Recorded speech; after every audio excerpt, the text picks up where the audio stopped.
Bom, gente, vamos lá. Uma audiência pública hoje em São Paulo debateu a privatização da Sabesp, a maior empresa de saneamento do país. A audiência foi realizada na Assembleia Legislativa, onde tramita o projeto de lei que enfrenta forte resistência da oposição. A secretária de Meio Ambiente e Infraestrutura, Natália Rezende, defendeu a importância do aumento dos investimentos privados para acelerar os projetos de universalização do saneamento básico no Estado. O relator do projeto na Casa, o deputado Barros Munhoz, do PSDB, disse à CNN que acredita que o PL seja votado ainda em novembro, com aprovação estimada entre 55 e 60 votos do total de 94. O governo tem pressa, precisa da aprovação até o fim do ano para que o processo de privatização seja concluído até o fim do primeiro semestre de 2024, antes das eleições municipais. A oposição critica a iniciativa. A alegação é de que a companhia poderia oferecer um atendimento adequado sem a privatização, que pode, segundo os críticos, levar a um aumento na tarifa. Bom, vou pedir uma licença aqui para o Percy, só para a gente, preparou aqui, o Daniel, na verdade, preparou uma arte ali para a gente, antes da gente começar esse debate sobre saneamento, né? O BNDES tem projetos para a desestatização do saneamento básico em diferentes estados. E o Daniel Rittner, nosso superdiretor em Brasília, vai explicar a arte que ele mesmo montou. Coisa rápida, Caio. Por que isso? O Marco Legal do Saneamento, que entrou em vigência em 2021, não é isso, Percy? 2021. O Marco Legal estabelece 2033 como ano, uma meta para a universalização do saneamento básico, fornecimento de água potável, tratamento de esgoto no país. E hoje a gente tem 40% dos brasileiros que não tem sequer coleta de esgoto. Então, qual saída para isso? Para dar conta de tudo que vem pela frente, precisa ter mais investimento privado. Só o investimento público não dá conta, os próprios governos reconhecem isso. E aí, onde que normalmente eles vão bater na porta ali para estruturar um projeto de concessão, de privatização ou de parceria público-privada? No BNDES, normalmente tirando a Sabesp, São Paulo tem muita massa crítica para isso, tirando São Paulo, é no BNDES que se bate a porta. E são 12 projetos com quase 60 bilhões de reais previstos em investimentos. Quais ali estão mais avançados? Em 2024, o BNDES já prevê o leilão, a concessão em si, a concorrência para o saneamento básico em Sergipe, na Paraíba, em Rondônia e no Pará.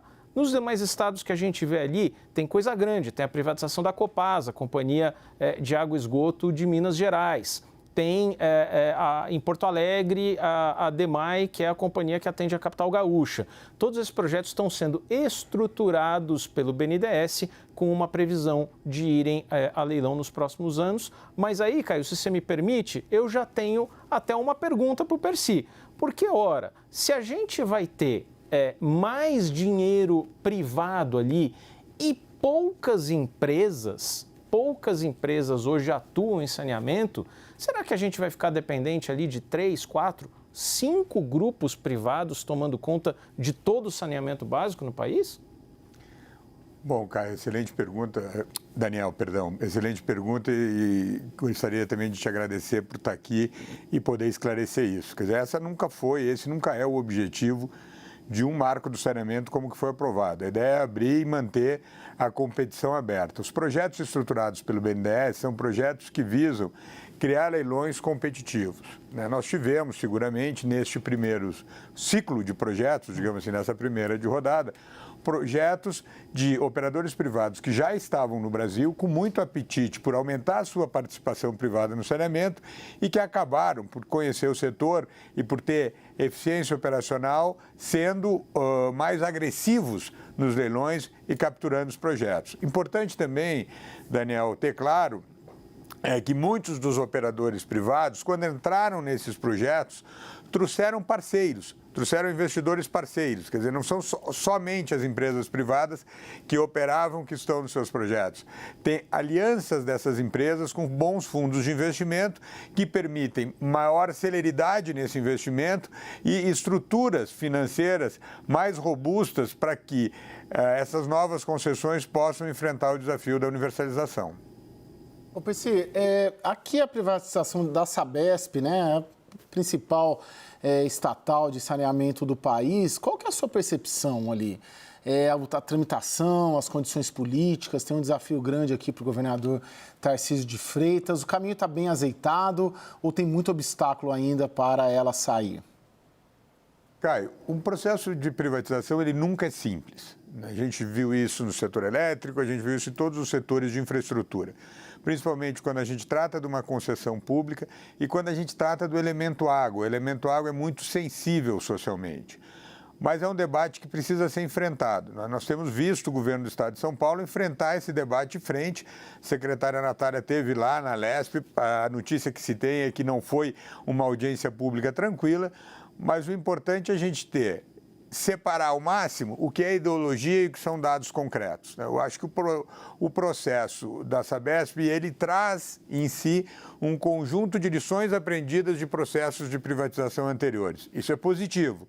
Claro que o ambiente político e o fato do setor de saneamento ser de concessão municipal, ou seja, de ter um diálogo muito estreito com os prefeitos, é um complicador. Mas não impede. A gente viu sucesso no Rio de Janeiro, a gente viu sucesso em Alagoas, a gente viu sucesso em Amapá. Agora é um jogo com uma variável política importante e que precisa ser acompanhado. Eu entendo aí que o governo do Estado de São Paulo tem um projeto muito bem montado e com muitas condições de ir para frente. E é claro que a Lesp, né, como casa, aí como parlamento do Estado de São Paulo, poderá fazer os ajustes que entenda necessário no projeto, mas eu vejo que o governo de São Paulo está muito bem articulado e estruturado para caminhar nesse processo de desestatização. Exatamente. Eu acompanho bastante esse assunto enquanto repórter. A previsão aqui, só para passar aqui antes de fazer uma pergunta para o Daniel, a previsão do Palácio dos Bandeirantes é de uma aprovação, talvez até em novembro, né? O projeto foi encaminhado pelo Palácio dos Bandeirantes com urgência constitucional, isso dá um prazo final de apreciação no plenário até 5 de dezembro. A previsão do Palácio dos Bandeirantes é votar ou na primeira semana de dezembro ou na última de novembro, mas isso pode ser antecipado, surpreendentemente, e com uma expectativa de votação de algo entre 55 e 60 votos de um universo aqui na Assembleia Legislativa de 94 parlamentares. A próxima tramitação é na semana que vem, no Congresso de Comissões, né, que é um instrumento aqui que juntam várias comissões. Tem 3 relatórios, né, tem o relatório principal, que é o do deputado Barros Munhoz, e tem o relatório do Partido dos Trabalhadores, tem mais de 1000 páginas, né? É um relatório muito extenso, e um relatório também do Caio França, né? Que é filho do ministro Márcio França. Ou seja, um desses 3 relatórios será aprovado na semana que vem, nesse Congresso de Comissões, e depois já estaria habilitado para ir ao plenário. Daniel Rittner, se coloca bem, né? Que é preciso separar os dados da ideologia nesse debate. Você já acompanhou vários processos de privatização aí em Brasília, enquanto diretor, enquanto repórter. Na sua percepção, essa bandeira, vamos dizer, ou esse processo de privatização divide bem quem é de esquerda e quem é de direita? Olha, 20 anos atrás até dividia. Hoje o debate sobre privatizações ficou longe de ser o principal para polarizar o país entre esquerda e direita. Agora, para a gente ter, como o Percy chama a atenção, não tem que ser um debate ideológico, político, tem que ser uma questão pragmática. O dado que eu tenho é que, se houver a manutenção do ritmo atual de investimentos no setor, a universalização de esgoto coletado e tratado no Brasil só chegaria em 2060. Então, está claro que precisamos acelerar. A única dúvida que resta é a seguinte: quando a gente vai para países que privatizaram o saneamento, França e Portugal, por exemplo, tiveram grandes objeções, voltaram atrás, revisaram seus modelos. Aí que fica a dúvida, que eu pergunto isso para o Percy, será que a gente não vai incorrer no mesmo erro também? Quem disse que passar esses serviços para o setor privado é garantia que de fato, a gente consegue acelerar e prestar bons serviços? Daniel, super obrigado por essa pergunta, porque esse talvez seja um dos pontos chaves aí no debate sobre a participação privada no saneamento. Vou fazer só um parênteses, Caio, se você me permite. A gente tem diferentes modelos de participação privada no saneamento. Nós temos as privatizações, né? Nós temos as concessões, como foi o modelo do Rio de Janeiro e Alagoas, e nós temos as PPPs. O que a gente defende é a participação privada. Por que o governo, em outros países, em geral, chama o privado para participar do esforço de universalizar o saneamento? Por alguns motivos. Um deles é a capacidade de investimento. Quando eu tenho os entes públicos com dificuldade de investimento, é natural que ele chame o setor privado, e a gente vê isso não só no saneamento, em outras áreas. Vocês comentavam antes até da participação privada no próprio esforço do PAC, né? O chamo privado. Não quer dizer que esse serviço ficará o resto da vida com o privado. Eu tenho um período de contrato de 30 anos, onde eu chamo o privado, contribui para o esforço de investimento, eu tenho privado, contribui para a melhora na governança, contribui para a melhora na eficiência, e se ao fim desses 30 anos o poder concedente entender que os investimentos foram feitos, que o sistema está redondo, está funcionando bem e quiser retomar o serviço ao final do contrato, não quer dizer que o privado foi mal. Quer dizer que aquele acordo entre público e privado para aquele período foi bem executado, levamos o contrato ao fim, ao seu bom termo, e, ao final, o poder concedente poderá escolher: eu refaço essa licitação ou daqui para frente, dada a contribuição do privado, eu tenho condições de ir adiante. O caso emblemático de Paris foi esse. A gente se fala muito de Paris. Paris, os operadores privados encerraram seu contrato, cumpriram com as suas obrigações contratuais e, ao final disso, o poder concedente disse: bom, ok, fizeram os investimentos que precisavam fazer, melhoraram a eficiência como precisava melhorar, e qualificaram a governança, agora o governo retoma como poder concedente e avança aí atendendo a população já com um sistema mais robusto, mais estruturado, sem os déficits de atendimento vividos hoje, por exemplo, no Brasil. Ô, Percy, tem uma diferença aí dos processos de privatização, de todos que estão em andamento, qual que está mais avançado e qual que você vê mais chances de acontecer primeiro, o leilão, né? Vamos lá, pragmaticamente, hoje, privatização, nós tivemos a da Corsã no Rio Grande do Sul, temos a Sabesp e temos a Copasa. São as privatizações que estão na pauta. Agora, é importante, Caio, a gente observar, né, que nós temos aí 43 projetos em estruturação no país.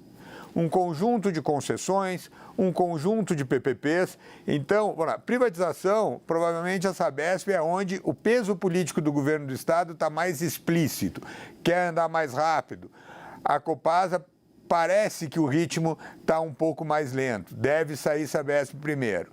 Quando a gente fala de concessões estaduais, como o Daniel mencionou antes no gráfico, a gente tem aí Sergipe, Rondônia, Pará, talvez que sejam mais bem estruturados e processos que devem buscar a concessão no modelo que foi Rio de Janeiro e Alagoas, ou seja, a companhia estadual se mantém na produção de água e eu busco parceiro privado para o restante do serviço de saneamento.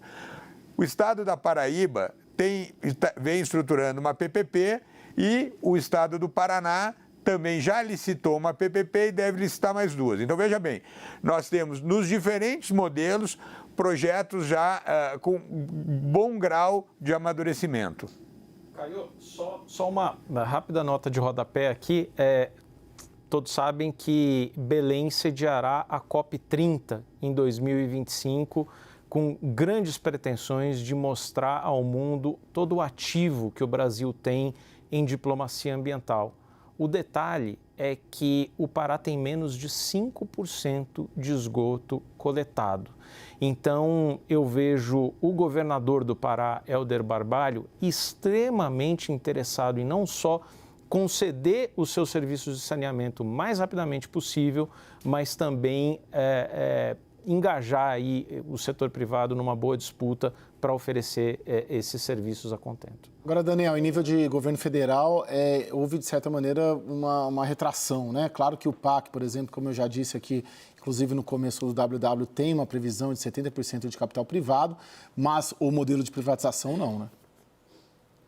O governo federal gastou muito ali o primeiro semestre recalibrando o marco legal do saneamento, com decretos que iam, decretos que voltavam, revendo um pouco a participação do setor privado. O fato é que, mesmo com a reação do Congresso para amenizar esse desejo do governo de enfiar mais a mão ali no marco regulatório, existem prefeituras e governos estaduais, caso do Paraná, caso também de Goiás, que está tentando fazer isso, encontrar brechas nesse marco legal que obriga a licitação dos serviços em igualdade de condições. Se uma empresa estatal de água e esgoto quiser prestar o serviço, pode participar da licitação, mas tem que concorrer em pé de igualdade com o setor privado. E aí existe uma série de brechas que alguns estados estão tentando explorar para contornar ali as exigências e para continuar com as suas estatais prestando seus serviços obrigatoriamente. Você concluiu, Daniel? Concluiu, perdão? Sim, sim. Percy, você quer arrematar? Gostaria, Caio. É importante a gente ter claro, quando a gente olha o setor de saneamento, que ele é um setor de concessão municipal. Quando a gente pega as regiões ou as regiões metropolitanas, o Estado também tem uma participação. Então, a União ela tem a função de dar diretrizes gerais. Quem coloca o edital na rua, quem busca o parceiro privado, é uma decisão política dos entes subnacionais. Então, isso é muito claro. Acho que houve uma discussão muito grande dos decretos, houve um desgaste em função dela. Eu acho que o setor hoje é pacificado.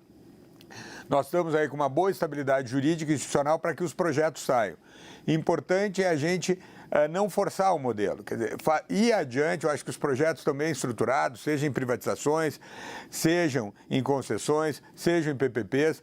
É importante que a gente não deixe o mercado acontecer, porque no fim o desafio do saneamento é levar o serviço para quem não tem. Né? Então, se a gente criar muita instabilidade, a gente gera uma insegurança no investimento. Então, eu acho que agora o setor está pacificado, a questão é a gente não atrapalhar. Os projetos estão andando, o BNDES vem estruturando os projetos, estados, prefeituras, PMIs, né? Tem um monte de modelos de estruturação para diferentes modelos de concessão. E tem que ter claro que essa decisão política é do ente subnacional e talvez a esfera federal tenha que contribuir para que a gente tenha um novo ciclo de pipeline robusto como o dos últimos 3 anos.